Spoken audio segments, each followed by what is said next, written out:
Good morning, রসায়ন বন্ধু চ্যানেলে স্বাগত। আমরা লোহায় মরিচা পোড়া দেখেছি, তাই তো? আবার টর্চের ব্যাটারি থেকে আলো জ্বালা বা ইনভার্টারের ব্যাটারি থেকে লোডশেডিংয়ের সময় বাড়িতে আলো জ্বালানো, এই ঘটনাগুলো তো আমরা দেখেছি। সেই সঙ্গে অ্যাপোলো নাম শুনেছ? একটা মহাকাশযানের নাম ছিল অ্যাপোলো, যেখানে বিদ্যুৎ উৎপাদনের জন্য আমরা একটা সিস্টেম ব্যবহার করি। বলতে পারবে কিভাবে বিদ্যুৎ তৈরি হয়েছিল? তৈলবাহী যে পাইপ বা লোহার তৈরির জাহাজ সমুদ্রে ভাসে, আর তৈলবাহী পাইপ মাটির নিচে থাকে। এদের মরিচা পড়ার হাত থেকে রক্ষা করার জন্য আমরা কি ব্যবস্থা গ্রহণ করি? এই যে বিষয়গুলো বললাম, দেখো, যেমন লোহায় মরিচা পোড়া, লোহায় মরিচা পোড়া, ঠিক আছে। তারপরে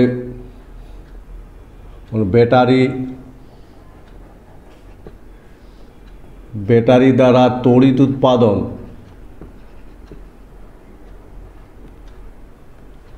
ঠিক আছে।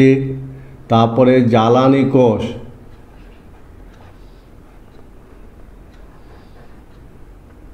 জ্বালানি কোষ থেকে তড়িৎ উৎপাদন,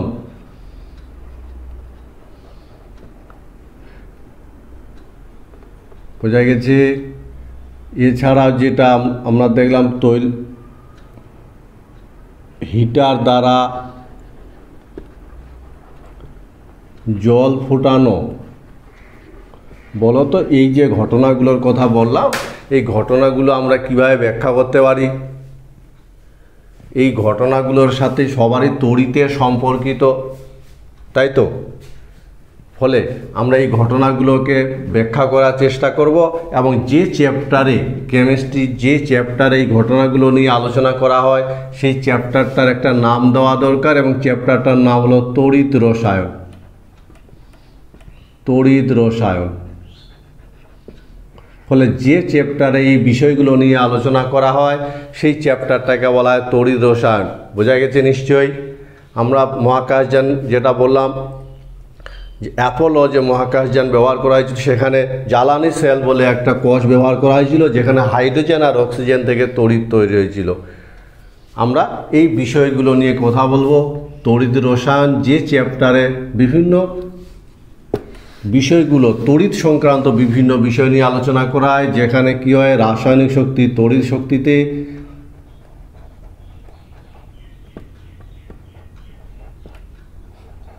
রাসায়নিক শক্তি আর তড়িৎ শক্তি পারস্পরিক রূপান্তর ঘটে।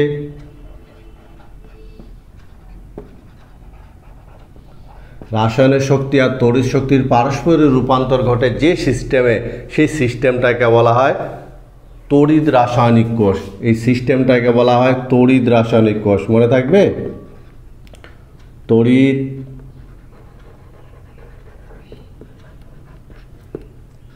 রাসায়নিক কোষ। তাহলে আমরা আজকে একটা নতুন চ্যাপ্টার শুরু করলাম, ভীষণ ইন্টারেস্টিং, এবং বেশ কিছু নতুন নতুন অভিজ্ঞতা আমরা অর্জন করব। যেমন টর্চের ব্যাটারি আমরা ব্যবহার করার পর ফেলে দিই, অথচ মোবাইলের ব্যাটারি ফেলে দিই না কেন বলো তো? আমরা শীতকালে জলের মধ্যে হিটার দিয়ে আমরা জল গরম করি, এখানে কোন শক্তি কোন শক্তিতে রূপান্তরিত হয়? ইনভার্টারের ব্যাটারি বারবার ব্যবহার করা যায়। আমরা মহাকাশযানে যেখানে কোনো বিদ্যুৎ সংযোগের ব্যবস্থা নেই, সেখানে কি করে বিদ্যুৎ তৈরি করতে পারি? এইরকম বিদ্যুৎ অর্থাৎ তড়িৎ শক্তির বিভিন্ন শক্তিতে রূপান্তর সংক্রান্ত আলোচনায় কিন্তু আমরা এই চ্যাপ্টারটাতে করব। ভীষণ ইন্টারেস্টিং এবং বেশ ইম্পর্টেন্টও বটে। তো যেখানে তড়িৎ শক্তি রাসায়নিক শক্তির পারস্পরিক রূপান্তর ঘটে যে সিস্টেমটাতে, সেই সিস্টেমটাকে বলা হয় তড়িৎ রাসায়নিক কোষ। বোঝা গেছে? এবং তড়িৎ রাসায়নিক কোষকে আমরা দুটো ভাগে ভাগ করি। যেমন যেখানে রাসায়নিক শক্তি তড়িৎ শক্তিতে রূপান্তরিত হয়, যে সিস্টেমে রাসায়নিক শক্তি তড়িৎ শক্তিতে রূপান্তরিত হয়,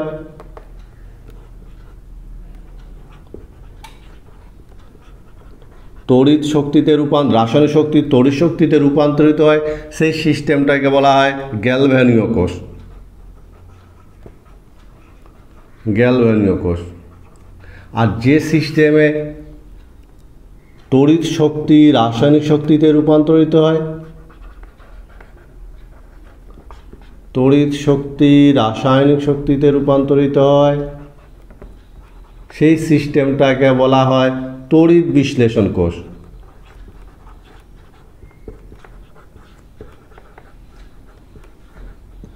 তড়িৎ বিশ্লেষণ কোষ। তড়িৎ বিশ্লেষণ কোষের যদি উদাহরণ বলা হয়, যেমন সলভে কেলনার সেল, সলভে কেলনার, যেমন ডাউন সেল, ঠিক আছে। আবার যদি গ্যালভানীয় কোষের উদাহরণ বলা হয়, যেমন ড্যানিয়েল কোষ, ড্যানিয়েল কোষ, যেমন ব্যাটারি, যেমন জ্বালানি কোষ। সুতরাং রসায়নের যে চ্যাপ্টারে তড়িৎ শক্তি এবং রাসায়নিক শক্তির পারস্পরিক সম্পর্ক নিয়ে আলোচনা করা হয় তাকে বলা হয় তড়িৎ রসায়নের। এবং তড়িৎ রসায়নের যে সিস্টেমে শক্তিগুলো রূপান্তর ঘটে তাকে বলা হয় তড়িৎ রাসায়নিক কোষ, যেটাকে আমরা মূলত দুটো ভাগে ভাগ করি শক্তির রূপান্তরের ভিত্তিতে। যেখানে রাসায়নিক শক্তি তড়িৎ শক্তিতে রূপান্তরিত হলে সেই তড়িৎ রাসায়নিক কোষকে বলা হয় গ্যালভানীয় কোষ, আর তড়িৎ শক্তি রাসায়নিক শক্তিতে রূপান্তরিত হলে সেই সিস্টেমটাকে বলা হয় তড়িৎ বিশ্লেষণ কোষ। গ্যালভানীয় কোষের উদাহরণ যেমন ড্যানিয়েল কোষ, ব্যাটারি, জ্বালানি কোষ। আর তড়িৎ বিশ্লেষণ কোষের উদাহরণ যেমন সলভে কেলনার কোষ, ডাউন্স কোষ ইত্যাদি। ফলে তড়িৎ রাসায়নিক কোষ যে আমরা দুরকম পেলাম, এদের মধ্যে মৌলিক কিছু পার্থক্য আছে। কি পার্থক্য পেলাম বলো তো? যেমন গ্যালভানীয় কোষ,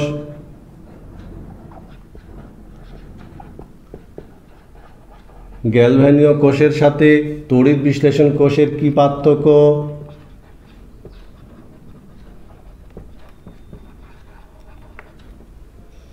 গ্যালভানীয় কোষের সাথে তড়িৎ বিশ্লেষণ কোষের কি পার্থক্য দেখলাম বলো তো? যেমন গ্যালভানীয় কোষ, এখানে কি হয়, রাসায়নিক শক্তি তড়িৎ শক্তিতে রূপান্তরিত হয়, রাসায়নিক শক্তি থেকে তড়িৎ শক্তি পাওয়া যায়। আর এখানে তড়িৎ শক্তি থেকে রাসায়নিক শক্তি পাওয়া যায়।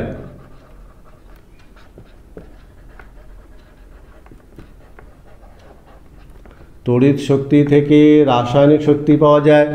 আর কি পার্থক্য দেখলাম? এখানে এটাতে লবণ সেতুর প্রয়োজন হয় না। তো গ্যালভানীয় কোষে লবণ সেতু প্রয়োজন হয়, আর তড়িৎ বিশ্লেষণ কোষে লবণ সেতু প্রয়োজন হয় না। লবণ সেতু প্রয়োজন হয় না। আমরা যদি আরও পার্থক্য দেখি, যেমন গ্যালভানীয় কোষে তড়িৎদ্বার দুটো ভিন্ন পাত্রে ব্যবহার করা হয়। তড়িৎদ্বার দুটি সাধারণত ভিন্ন পাত্রে থাকে, আর এখানে তড়িৎদ্বার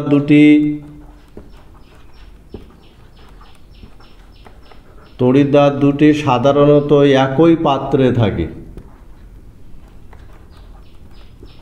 বোঝা গেছে? আরও একটা পার্থক্য ভালো করে মনে রাখবে, এর যেটা মনে রাখবে যে তড়িৎদ্বার যেটা অ্যানোড, মনে রাখবে এর যেটা অ্যানোডটা নেগেটিভ আর ক্যাথোড হলো পজিটিভ। এক্ষেত্রে অ্যানোড হলো পজিটিভ, অ্যানোড পজিটিভ আর ক্যাথোড হলো নেগেটিভ। এই হলো খুব গ্যালভানীয় কোষ এবং তড়িৎ বিশ্লেষণ কোষের মধ্যে পার্থক্য। বোঝা গেছে? গ্যালভানীয় কোষে কি হয়, রাসায়নিক শক্তি তড়িৎ শক্তিতে রূপান্তরিত হয়, আর তড়িৎ বিশ্লেষণ কোষে তড়িৎ শক্তি রাসায়নিক শক্তিতে রূপান্তরিত হয়। গ্যালভানীয় কোষে লবণ সেতুর ব্যবহার আছে, আর তড়িৎ বিশ্লেষণ কোষে লবণ সেতুর ব্যবহার নেই। গ্যালভানীয় কোষে তড়িৎদ্বার সাধারণত দুটো ভিন্ন পাত্রে রাখা হয়, আর এখানে সাধারণত একই পাত্রে রাখা হয়। গ্যালভানীয় কোষে যে তড়িৎদ্বার দুটো আছে সেটা অ্যানোডটা নেগেটিভ তড়িৎগ্রস্ত আর ক্যাথোডটা পজিটিভ, আর তড়িৎ বিশ্লেষণ কোষে অ্যানোডটা হলো পজিটিভ আধানগ্রস্ত আর ক্যাথোডটা হলো নেগেটিভ আধানগ্রস্ত। জারণ বিজারণ বিক্রিয়া, আমরা যে কোষগুলোর কথা বলছি, যে সিস্টেমটা নিয়ে আলোচনা করছি, সেই সিস্টেমগুলোতে কিন্তু জারণ বিজারণ বিক্রিয়া ঘটে। ফলে জারণ বিজারণে একটা ধারণা থাকা দরকার। যেমন জারণ বিক্রিয়া আমরা কাকে বলবো? যে বিক্রিয়ায় ইলেকট্রন বর্জন ঘটে, ইলেকট্রন বর্জন ঘটে। যেমন সোডিয়াম ইলেকট্রন বর্জন করে Na+ তৈরি করলো, এই বিক্রিয়াটা হলো একটা জারণ বিক্রিয়া উদাহরণ।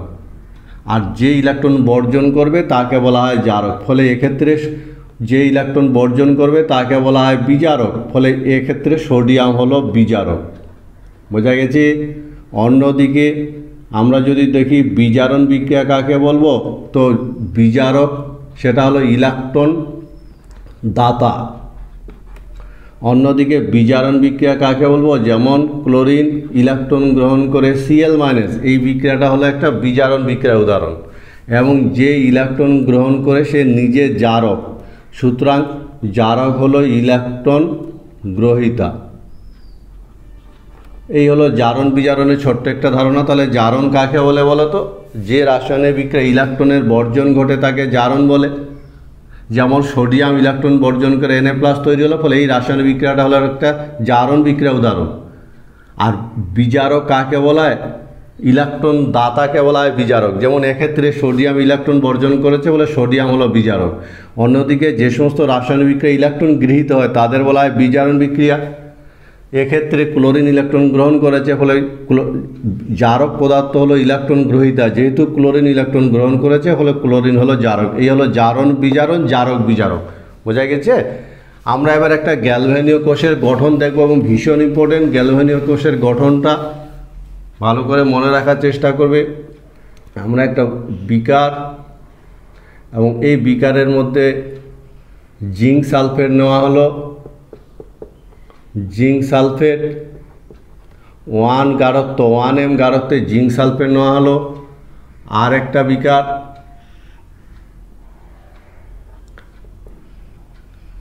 যেখানে 1m গারত্বের কপার সালফেট নেওয়া হলো।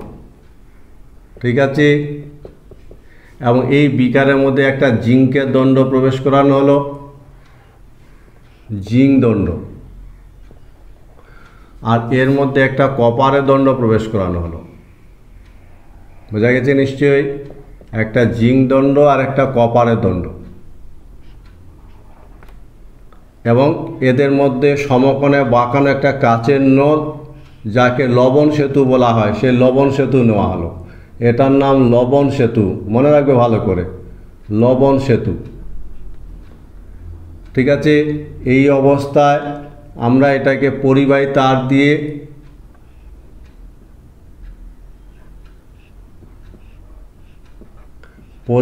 পরিবাহী তার দিয়ে যদি কানেক্ট করি, তো এটা হলো একটা গ্যালভানীয় কোষের সেটিং। খুব ভালো করে মনে রাখবে, গ্যালভানীয় কোষের এটা হলো একটা সেটিং। বোঝা গেছে? এই হলো সেটিং। আবার বলছি, একটা বিকারের মধ্যে জিঙ্ক সালফেট দ্রবণ 1m গারত্বের জিঙ্ক সালফেট দ্রবণ নিয়ে তার মধ্যে একটা জিঙ্কের দণ্ড প্রবেশ করানো হলো। অন্যদিকে আরেকটা পাত্রে কপার সালফেট নিয়ে তার মধ্যে কপারের দণ্ড প্রবেশ করানো হলো, এবং পরিবাহী তার দিয়ে এই দুটোকে কানেক্ট করা হলো। এই সেটিংটা হলো একটা গ্যালভানীয় কোষের সেটিং। ভীষণ ইম্পর্টেন্ট, এটা একদম ক্লিয়ার কনসেপশন থাকা চাই। এবার আমরা এক্ষেত্রে যদি কার্যপ্রণালী দেখি, যদি পরিবাহী তার দিয়ে যুক্ত করা যায়, তাহলে আমরা যে পর্যবেক্ষণগুলো লক্ষ্য করব, সেই পর্যবেক্ষণগুলো হলো, আমরা দেখব তড়িতের প্রবাহ হচ্ছে, তড়িতের প্রবাহ। অর্থাৎ আমরা এই কার্যপ্রণালীর মধ্যে এই জিনিসগুলো আমরা লক্ষ্য করব। কার্যপ্রণালীর মধ্যে কি দেখতে পাবো? যে সুইচ দেওয়ার সঙ্গে সঙ্গে তড়িৎ প্রবাহ শুরু হলো। আর কি দেখব? দেখব জিঙ্ক দণ্ড যে আছে,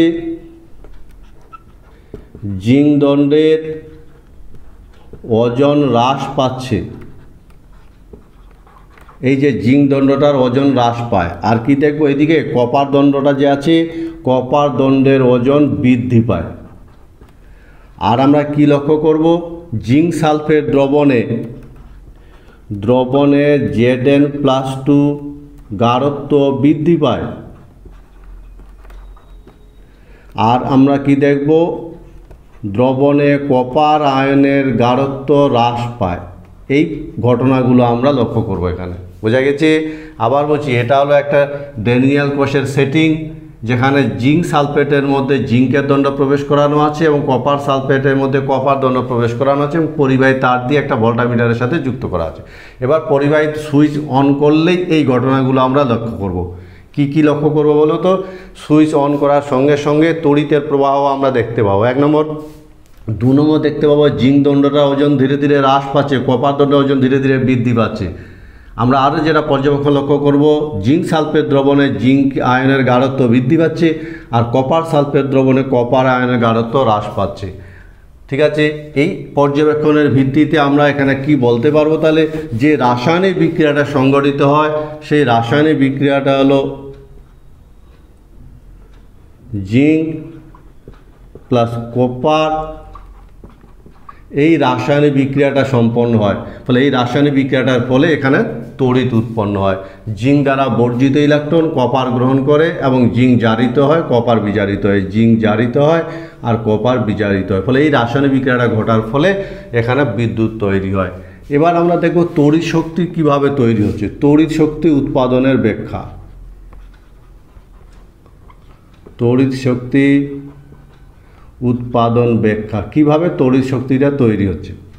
যখনই সুইচ অন করা হয়, সুইচ অন করার সঙ্গে সঙ্গে কি হয় বলো তো, এই জিঙ্ক দণ্ড থেকে Zn প্লাস আয়নগুলো দ্রবণে নেমে আসে। ঠিক আছে, দ্রবণে নেমে আসার ফলে জিঙ্ক দণ্ডটা ঋণাত্মক আধানগ্রস্ত হয়। বোঝা গেল প্রথম স্টেপ।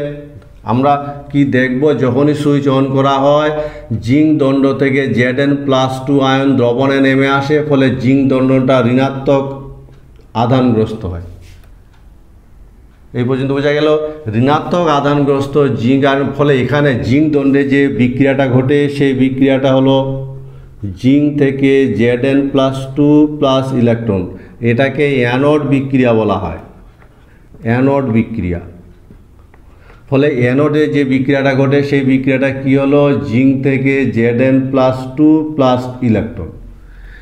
জিঙ্ক দ্বারা বর্জিত ইলেকট্রন পরিবাহী তার দিয়ে কপার দণ্ডে পৌঁছায় এবং কপার দ্রবণের মধ্যে থাকা Cu+2 আয়ন ওই দণ্ডে গিয়ে ইলেকট্রন গ্রহণ করে। ফলে এখানে যে বিক্রিয়াটা ঘটে, কপার দণ্ডে যে বিক্রিয়াটা ঘটে, সেটা দ্রবণের কপার আয়ন দণ্ড থেকে ইলেকট্রন নিয়ে কপারে পরিণত হয়। ফলে এই বিক্রিয়াটাকে ক্যাথোড বিক্রিয়া বলা হয়, এই বিক্রিয়াটাকে ক্যাথোড বিক্রিয়া বলে। ফলে জিঙ্ক দ্বারা বর্জিত ইলেকট্রন কপার দণ্ডে পৌঁছায় এবং দ্রবণের মধ্যে থাকা কপার+2 আয়ন সেই ইলেকট্রনগুলো গ্রহণ করে বিজারিত হয়। ফলে এখানে জিঙ্ক দণ্ডে জারণ বিক্রিয়া ঘটে, যাকে অ্যানোড বিক্রিয়া বলা হয়, এবং কপার দণ্ডে বিজারণ বিক্রিয়া ঘটে, যাকে ক্যাথোড বিক্রিয়া বলে। এবার এইভাবে কি হয়, জিঙ্ক দণ্ড থেকে কপারে ইলেকট্রনের প্রবাহ ঘটে। আর প্রচলিত প্রথা অনুযায়ী ইলেকট্রনের প্রবাহ যেদিকে ঘটে তার বিপরীত দিকে আমরা তড়িতের প্রবাহ ধরে নিই। ফলে কপার থেকে জিঙ্ক দণ্ডে তড়িতের প্রবাহ ঘটে। এইভাবে তড়িৎ শক্তি উৎপন্ন হয়। বোঝা গেল?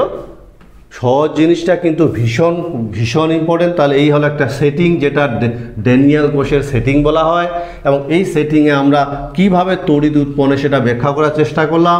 জিঙ্ক দণ্ড থেকে Zn+ আয়ন দ্রবণে নেমে আসে, এটা ঋণাত্মক আধানগ্রস্ত হয়, পরিবাহী তার দিয়ে সেই ইলেকট্রনগুলো কপার দণ্ডে পৌঁছায়, কপার সালফেটের মধ্যে থাকা Cu+ আয়ন সেই ইলেকট্রনগুলো কপার দণ্ডে গিয়ে ইলেকট্রন গ্রহণ করে বিজারিত হয়। ফলে জিঙ্ক দণ্ডে অর্থাৎ অ্যানোডে জারণ বিক্রিয়া ঘটে এবং ক্যাথোডে বিজারণ বিক্রিয়া ঘটে, এবং এইভাবে জারণ এবং বিজারণ বিক্রিয়া ঘটার ফলে ইলেকট্রনের ফ্লো শুরু হয় এবং ইলেকট্রনের ফ্লোর বিপরীত প্রবাহটাকে আমরা তড়িৎ প্রবাহ বলে থাকি। এভাবে তড়িৎ রাসায়নিক কোষে কিন্তু তড়িতের প্রবাহ হয়। লবণ সেতু, আমরা দেখো লবণ সেতু দেখতে পাচ্ছ ড্যানিয়েল কোষটা।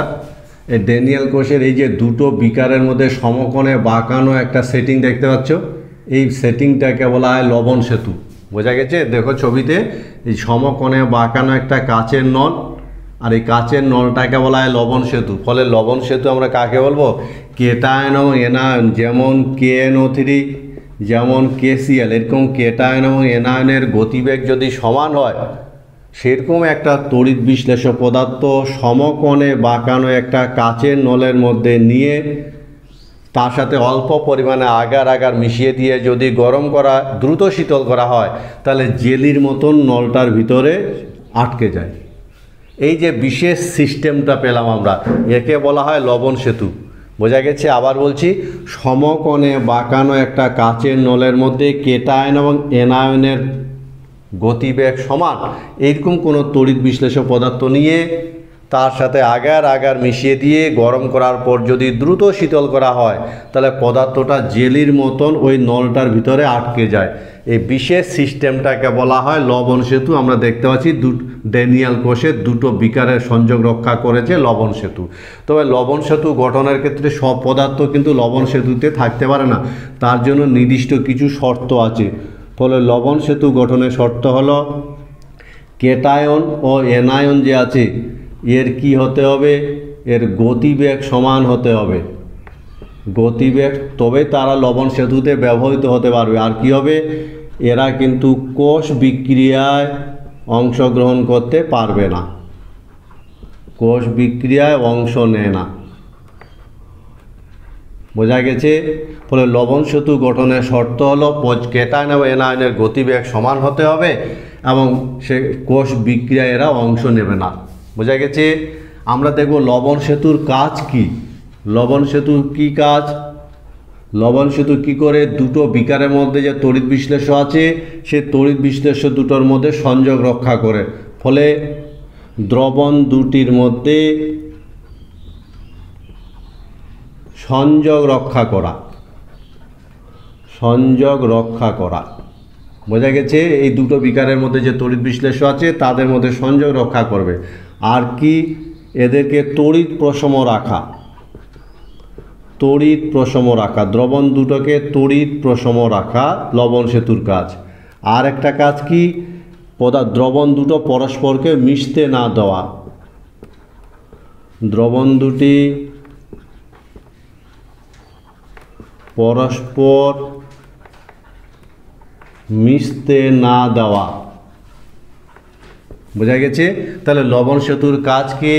লবণ সেতুর 1 নম্বর কাজ হলো দ্রবণ দুটির মধ্যে সংযোগ রক্ষা করা, 2 নম্বর কাজ হলো তড়িৎ প্রশম রাখতে সাহায্য করা, আর 3 নম্বর কাজ হলো দ্রবণ দুটির একটা যাতে আরেকটার সঙ্গে মিশে না যায়। তোমরা বলতে পারবে যে আমরা যখন গ্যালভানীয় কোষ এবং তড়িৎ বিশ্লেষণ কোষ পড়েছিলাম, তো তড়িৎ বিশ্লেষণ কোষ এবং গ্যালভানীয় কোষের মধ্যে গ্যালভানীয় কোষের অ্যানোড নেগেটিভ আধানগ্রস্ত না পজিটিভ আধানগ্রস্ত? গ্যালভানীয় কোষের অ্যানোড পার্টটা নেগেটিভ আধানগ্রস্ত হয় না পজিটিভ আধানগ্রস্ত হয়? আমরা চলে আসি এখানে। দেখো, এই পয়েন্টটা নিয়ে যদি একটু কথা বলি কিভাবে তড়িৎ প্রশম রাখতে সাহায্য করে, তাহলে ছবিটার দিকে তাকাও। ছবিটার দিকে দেখো, দণ্ড থেকে যখন Zn+2 দ্রবণে নেমে আসে তখন দ্রবণের মধ্যে পজিটিভ আয়নের গাঢ়ত্ব বৃদ্ধি পায় এবং পজিটিভ আয়নের গাঢ়ত্ব বৃদ্ধি পেতে পেতে একটা সময় আসবে যখন আর Zn+2 আয়ন দ্রবণে নামতে পারবে না। তখন কি করবে, যেহেতু পজিটিভ আয়নের গাঢ়ত্ব বেড়ে যায় ফলে লবণ সেতুর মধ্যে থাকা নেগেটিভ আয়ন কি করে দ্রবণে নেমে আসে, যেমন Cl- দ্রবণে নেগেটিভ আয়ন দ্রবণে নেমে আসে, বা কিছু সংখ্যক Zn+2 লবণ সেতুর মধ্যে প্রবেশ করে। এইভাবে দ্রবণটাকে তড়িৎ প্রশম থাকতে সাহায্য করে। বুঝাতে পারলাম? আবার বলছি, দণ্ড থেকে যখন দ্রবণে প্লাস আয়নের আধিক্য ঘটে তখন লবণ সেতুর মধ্যে থাকা নেগেটিভ আয়ন দ্রবণে কিছু নেমে আসে, আবার কিছু পজিটিভ আয়ন লবণ সেতুর মধ্যে প্রবেশ করে দ্রবণটাকে তড়িৎ প্রশম রাখতে সাহায্য করে। ফলে বিক্রিয়াটা বন্ধ হয় না। অন্যদিকে এই ক্ষেত্রে যদি বলি, এক্ষেত্রেও তাই। দ্রবণে যদি নেগেটিভ আয়নের আধিক্য ঘটে, সালফেট আয়নের আধিক্য ঘটে, তখন লবণ সেতুর মধ্যে থাকা পজিটিভ আয়ন দ্রবণের মধ্যে নেমে আসে, কিছু সংখ্যক সালফেট আয়ন আবার লবণ সেতুর মধ্যে প্রবেশ করে দ্রবণটাকে তড়িৎ প্রশমতা রাখতে সাহায্য করে। এভাবে লবণ সেতুর উপস্থিতিতে বিক্রিয়াটা বন্ধ হয় না, নাহলে বিক্রিয়াটা কিছু সময় পরে বন্ধ হয়ে যাবে এবং তড়িৎ উৎপাদনও বন্ধ হয়ে যাবে। সরল ভোল্টীয় কোষ, আমরা যে কোষটা দেখলাম এর থেকেও এই যে একটা কোষ ড্যানিয়েল কোষ, আমরা সরল ভোল্টীয় কোষ দেখব যেখানে একটা পাত্রতেই আমরা বিদ্যুৎ উৎপাদন করতে পারি। সেজন্য নামটাই বোঝাই যাচ্ছে সরল ভোল্টীয় কোষ। সেক্ষেত্রে কি করা হয়, একটা বিকারের মধ্যেই তড়িৎ বিশ্লেষ্য পদার্থ, এর মধ্যে লঘু সালফুরিক অ্যাসিড নেওয়া হয়, বোঝা গেছে, লঘু H2SO4 এবং একটা জিঙ্কের দণ্ড প্রবেশ করানো থাকে যেটা অ্যানোড হিসাবে কাজ করে, অ্যানোড। আর একটা কপারের দণ্ড প্রবেশ করানো থাকে যেটা ক্যাথোড হিসাবে কাজ করে, কপারের দণ্ড ক্যাথোড। একটা পাত্রের মধ্যে দেখতে পাচ্ছ, এবং এই সেটিংটাকে বলা হয় সরল ভর্তীয় কোষ। এবং এদের যদি পরিবাহী তার দিয়ে যুক্ত করা যায়, পরিবাহী তার দিয়ে যদি যুক্ত করা যায় তাহলে সেক্ষেত্রে তড়িৎ উৎপন্ন হবে, তড়িতের প্রবাহ শুরু হবে। কত সহজ, সে কারণে একে সরল ভর্তীয় কোষ বলে। এখানে যে সংঘটিত বিক্রিয়াগুলো, সেটা জিঙ্ক দণ্ডে যে বিক্রিয়াটা ঘটবে, জিঙ্ক দণ্ড থেকে Zn+ আয়ন দ্রবণে নেমে আসবে ইলেকট্রন বর্জন করে। সেই ইলেকট্রনগুলো পরিবাহী তার দিয়ে কপার দণ্ডে পৌঁছাবে, এবং কপার দণ্ডে যে বিক্রিয়াটা ঘটবে সেটা হলো দ্রবণে থাকা H+ আয়ন সেখানে গিয়ে ইলেকট্রন গ্রহণ করবে। তাহলে যেটা কপার দণ্ডে যে বিক্রিয়াটা ঘটবে সেই বিক্রিয়াটা হলো দ্রবণে থাকা H+ আয়ন জিঙ্ক দ্বারা বর্জিত ইলেকট্রন গ্রহণ করে হাইড্রোজেন উৎপন্ন হবে। ফলে এইভাবে জিঙ্ক দণ্ডে ইলেকট্রন বর্জন করবে এবং কপার দণ্ডে হাইড্রোজেন গিয়ে সেই ইলেকট্রন গ্রহণ করবে এবং তড়িতের প্রবাহ শুরু হবে। ফলে এই বিক্রিয়াটাকে, সামগ্রিক বিক্রিয়াটা, এই বিক্রিয়াটাকে বলা হয় অ্যানোড বিক্রিয়া, আর এই বিক্রিয়াটাকে বলা হয় ক্যাথোড বিক্রিয়া। বোঝা যাচ্ছে, অ্যানোড এবং ক্যাথোড বিক্রিয়া। এবং এক্ষেত্রে সামগ্রিক যে বিক্রিয়াটা হবে সেই বিক্রিয়াটা হলো এটা, ইলেকট্রন কেটে যাবে এবং Zn+2+ হাইড্রোজেন উৎপন্ন হবে। এটা হলো কোষ বিক্রিয়া। বোঝা গেছে, এগুলো সরল ভর্তীয় কোষের কোষ বিক্রিয়া। কিন্তু এই বিক্রিয়ার একটা অসুবিধা আছে, সীমাবদ্ধতা আছে, ত্রুটিও বলতে পারি। সেটা হলো আমরা সুইচ অন করি না করি, পরিবাহী তার যুক্ত করা হোক, সংযোগ রক্ষা করা হোক না হোক, এই কোষ বিক্রিয়াটা কিন্তু চলতেই থাকে, কোষ বিক্রিয়াটা বন্ধ হয় না। ফলে এই ধরনের কোষের অসুবিধা হলো, প্রধান অসুবিধা হলো যে কোষ বিক্রিয়া কিন্তু বন্ধ হয় না, কোষ বিক্রিয়া চলতেই থাকে। এটা হলো সরল ভর্তীয় কোষের উদাহরণ। আমরা এবার দেখব এই যে গ্যালভেনীয় কোষ বললাম, বা যে কোনো আমরা তড়িৎ রাসায়নিক কোষে যে শক্তির যে পরিবর্তন, বোঝা গেছে, তড়িৎ শক্তির যে পরিবর্তন, শক্তির পরিবর্তনটা আমরা কি করে পরিমাপ করব? শক্তির পরিবর্তন তো মনে রাখবে, এই ধরনের কোষগুলোতে শক্তির পরিবর্তনটা আমরা থার্মোডাইনামিক্যালি মাপি, অর্থাৎ তাপগতিবিদ্যার সাহায্যে মাপা হয়। মনে থাকবে, শক্তির পরিবর্তনটা কিসের সাহায্যে মাপা হয়? তাপগতিবিদ্যার সাহায্যে, তাপগতিবিদ্যার প্রয়োগ করা হয়।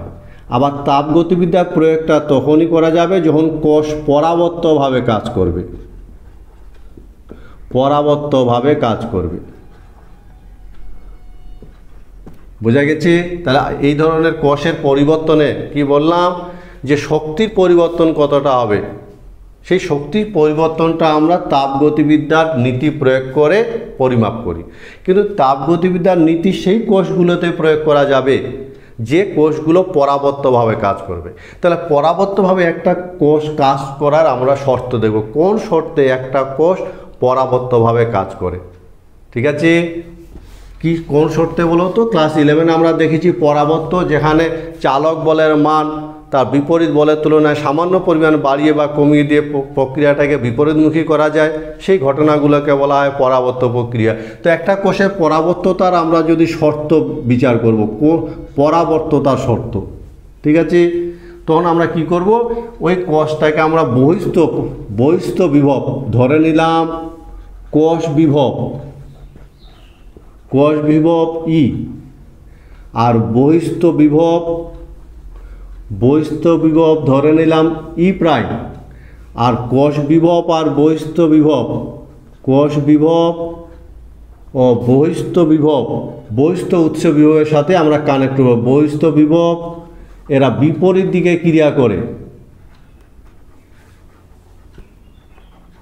বিপরীত দিকে ক্রিয়া করে। এই অবস্থায় আমরা দেখব, বোঝা গেছে কথাটা? তাহলে একটা কোষ বিভবের আমরা পরাবর্ততা শর্ত প্রতিষ্ঠা করতে চাইছি, কোন শর্তে একটা তড়িৎ রাসায়নিক কোষ পরাবর্ত হিসাবে আচরণ করবে। তখন মনে রাখবে যে এটা, এই শর্তটা প্রতিষ্ঠা করার জন্য আমরা পরীক্ষণীয় যে কোষটাকে আমরা পরীক্ষা করতে চাইছি সেই কোষটাকে একটা বহিস্থ উৎস বিভবের সঙ্গে কানেক্ট করব।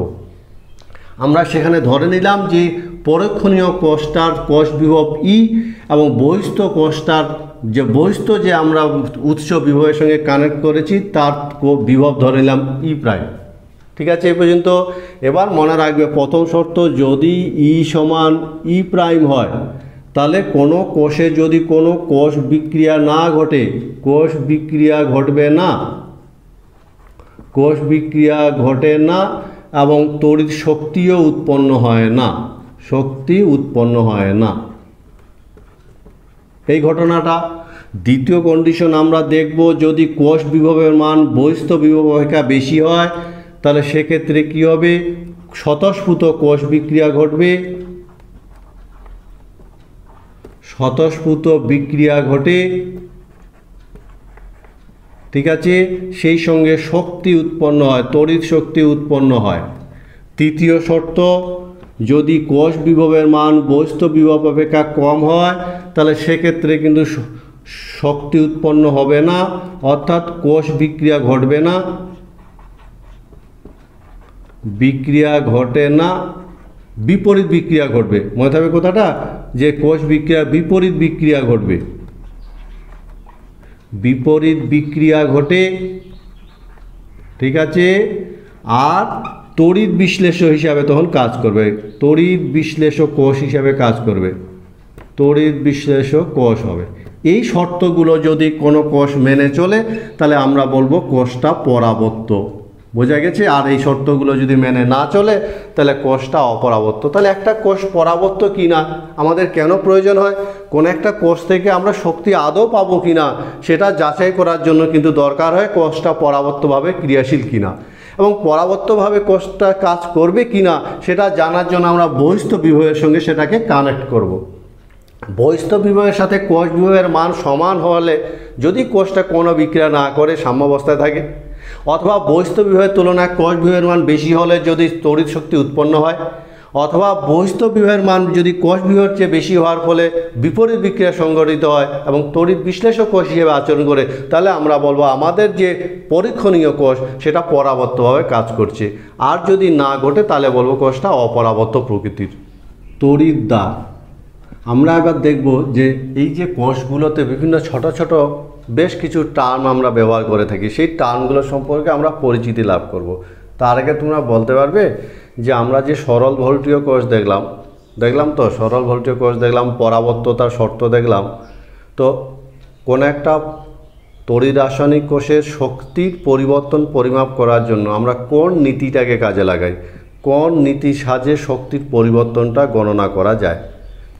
দেখো তড়িৎদ্বার, এই ছোট ছোট টার্মগুলো আমরা দেখব, তড়িৎদ্বার, ক্যাথোড, অ্যানোড, এগুলো কোনগুলো বলো তো, এই সম্পর্কে সঠিক ধারণা কিন্তু দরকার।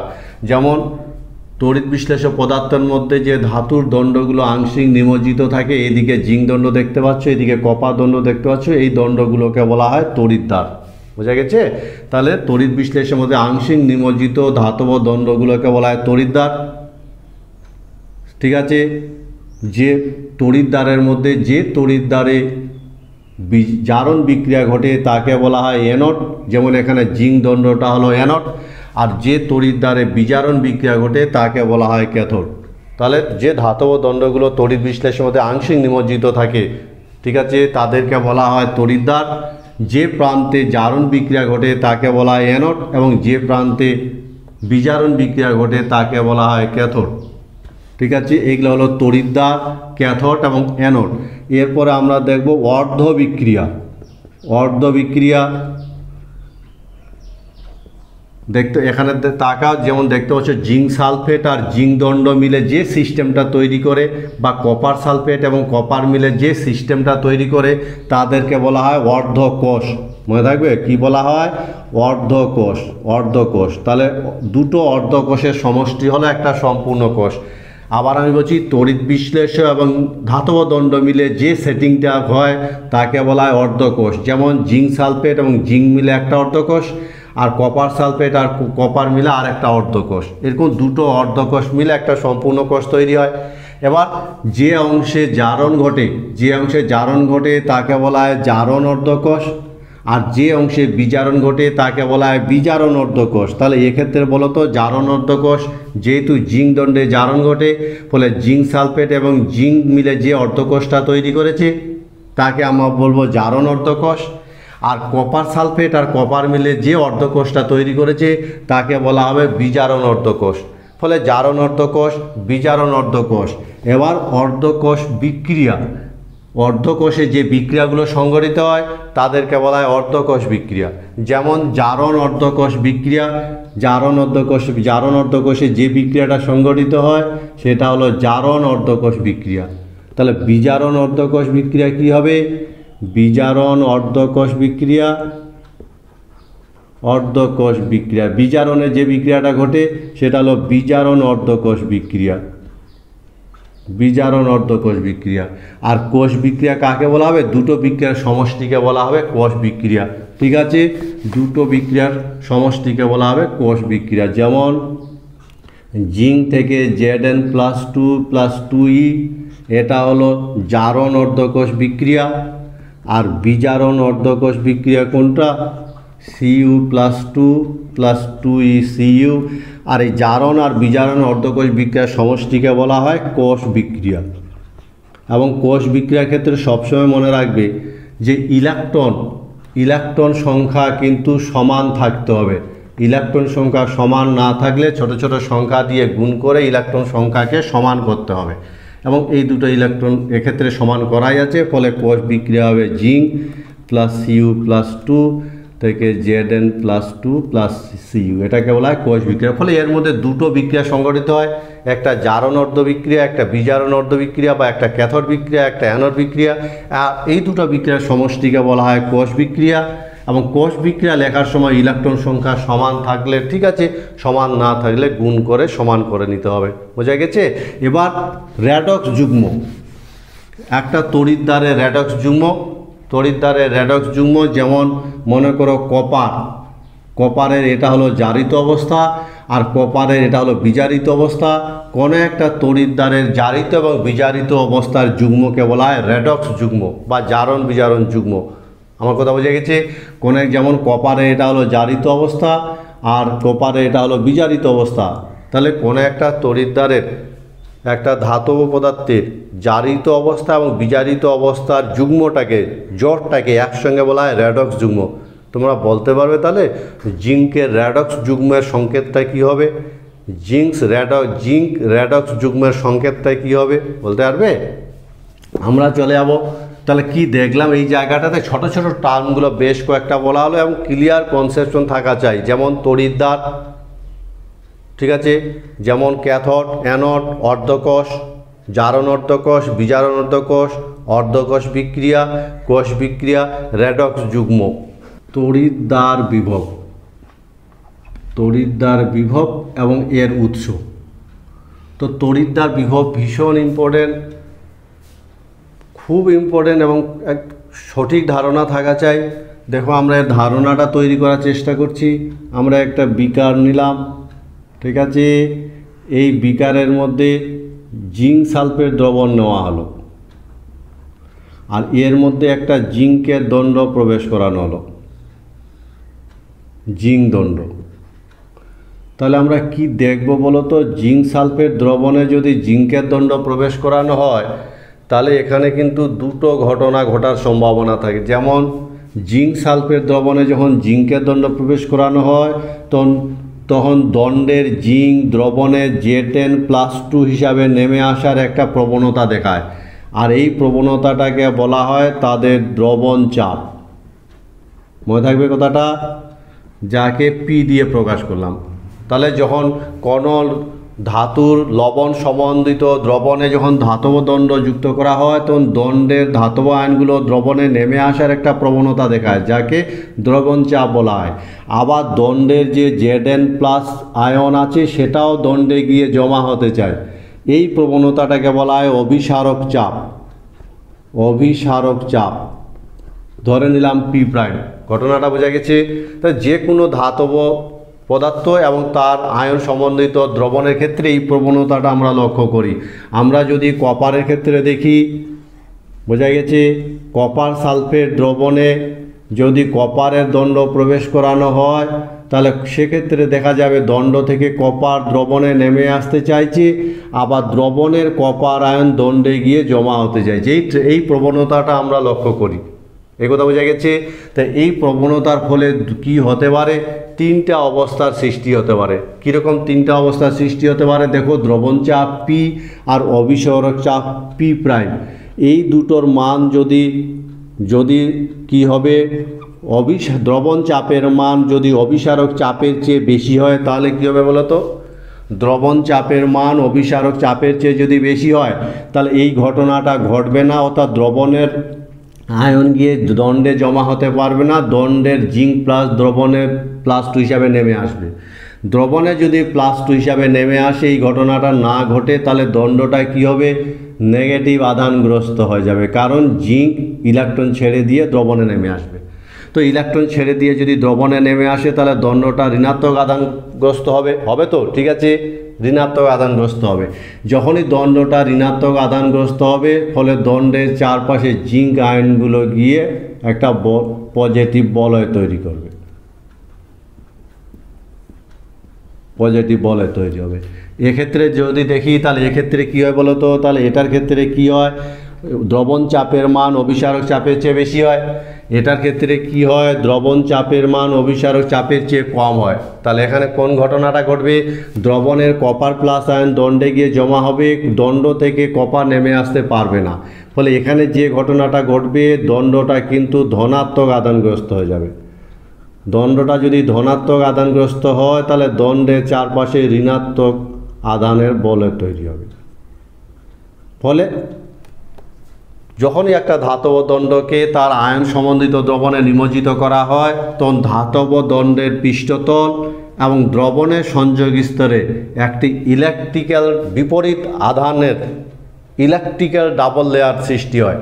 এখানে ভিতরের লেয়ারটা নেগেটিভ, বাইরেটা পজিটিভ, এখানে ভিতরেটা পজিটিভ, বাইরেটা নেগেটিভ। যাই হোক না কেন, যখনই একটা ধাতব দণ্ড তার আয়ন সম্বন্ধিত দ্রবণে নিমজ্জিত করা হয়, তখন ধাতব দণ্ডের পৃষ্ঠতল এবং দ্রবণের সংযোগস্থলে একটা বিপরীত ইলেকট্রিক্যাল ডাবল লেয়ারের সৃষ্টি হয়।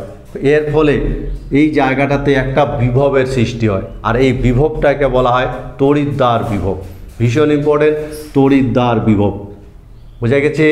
তড়িৎদ্বার বিভবের সংজ্ঞাটা তাহলে আমরা কি বলবো, যখন কোনো ধাতব দণ্ডকে তার আয়ন সম্বন্ধিত দ্রবণে নিমজ্জিত করা হয়, তখন এই ধাতব দণ্ডের পৃষ্ঠতল এবং দ্রবণের সংযোগস্থলে একটা বিপরীত আধানের ইলেকট্রিক্যাল ডাবল লেয়ারের সৃষ্টি হয়, আর এর ফলে যে তড়িৎ বিভবের সৃষ্টি হয় তাকে বলা হয় তড়িৎদ্বার বিভব। বোঝা গেছে? কিন্তু যদি দুটো দ্রবণ চাপ এবং অভিসারক চাপের মান সমান হয় তাহলে সেক্ষেত্রে কিন্তু তড়িৎদ্বার বিভবের সৃষ্টি হবে না, বেশি কম হলেই তড়িৎদ্বার বিভবের সৃষ্টি হবে। জারণ বিজারণ বিভব, অর্থাৎ জারণ বিভব বিজারণ বিভব। যদি কোনো তড়িৎদ্বারে জারণ ঘটার ফলে যে বিভবের সৃষ্টি হয়, জারণের যে বিভবের সৃষ্টি হয় তাকে বলা হবে জারণ বিভব। বোঝা গেছে? কোনো তড়িৎদ্বার, যেমন জিঙ্ক তড়িৎদ্বারে জারণ ঘটেছে, ফলে এরকম জারণ ঘটার ফলে যে তড়িৎদ্বার বিভবের সৃষ্টি হয় তাকে বলা হবে জারণ বিভব। আবার কোনো তড়িৎদ্বারে যদি বিজারণ বিক্রিয়া সংঘটিত হয়, ফলে বিজারণ বিক্রিয়া সংঘটিত হলে যে বিভবের সৃষ্টি হবে তাকে কি বলা হবে, বিজারণ বিভব। বোঝা গেছে তো? তাহলে জারণ বিভব বলতে কি বুঝবো, কোনো তড়িৎদ্বারে জারণ বিক্রিয়া সংঘটিত হওয়ার ফলে যে বিভবের সৃষ্টি হয় তাকে জারণ বিভব বলে। আর কোনো, যেমন জিঙ্ক, এই যে ড্যানিয়েল কোষের জিঙ্ক তড়িৎদ্বারে জারণ বিক্রিয়া ঘটে, ফলে এই বিভবটাকে বলা হবে জারণ বিভব। আবার কোনো তড়িৎদ্বারে যদি বিজারণ বিক্রিয়া সংঘটিত হয় তাহলে যে তড়িৎদ্বার বিভবের সৃষ্টি হয় তাকে বলা হয় বিজারণ বিভব। যেমন ড্যানিয়েল কোষের কপার তড়িৎদ্বারে বিজারণ বিভবের সৃষ্টি হয়। আর বিভব, তড়িৎদ্বার বিভব তো ভীষণ ইম্পর্টেন্ট। তড়িৎদ্বার বিভবের একক হলো ভোল্ট, ভোল্ট এককে তড়িৎদ্বার বিভবের মান নির্ণয় করা হয়। এবং জারণ বিজারণ বিভবের মধ্যে সম্পর্ক, জারণ আর বিজারণ বিভবের মধ্যে কি সম্পর্ক বলো তো, জারণ এবং বিজারণ বিভবের মধ্যে সম্পর্ক মনে রাখবে, কোনো একটা নির্দিষ্ট তড়িৎদ্বারের মনে রাখবে জারণ বিভব সমান হবে বিজারণ বিভব, কিন্তু চিহ্নটা শুধু আলাদা হবে, বিজারণ বিভব। জারণ বিভব এবং বিজারণ বিভবের মান সমান, শুধু চিহ্নটা আলাদা। যেমন কোনো একটা ধাতুর ক্ষেত্রে যদি উদাহরণ হিসাবে আমরা বলি, যেমন জিঙ্কের বিজারণ বিভব সমান -0.76 ভোল্ট যদি হয়, তাহলে জিঙ্কের জারণ বিভব কত হবে বলো তো, প্লাস 0.76 ভোল্ট। এই হলো জারণ বিভব এবং বিজারণ বিভবের মধ্যে সম্পর্ক। একটা নির্দিষ্ট তড়িৎদ্বারের জারণ বিভবের মান যত হয়, বিজারণ বিভবের মান তত হয়, শুধু চিহ্নটা আলাদা হয়। বোঝা গেছে? তোমরা বলতে পারবে যে তড়িৎদ্বার বিভব, এই তড়িৎদ্বার বিভব রাশিটার একক কী? তড়িৎদ্বার বিভব রাশির একক কী? আমরা চলে যাব যে জারণ তড়িৎদ্বার বিভবের মান কোন কোন বিষয়ের উপর নির্ভর করে। তড়িৎদ্বার বিভবের মান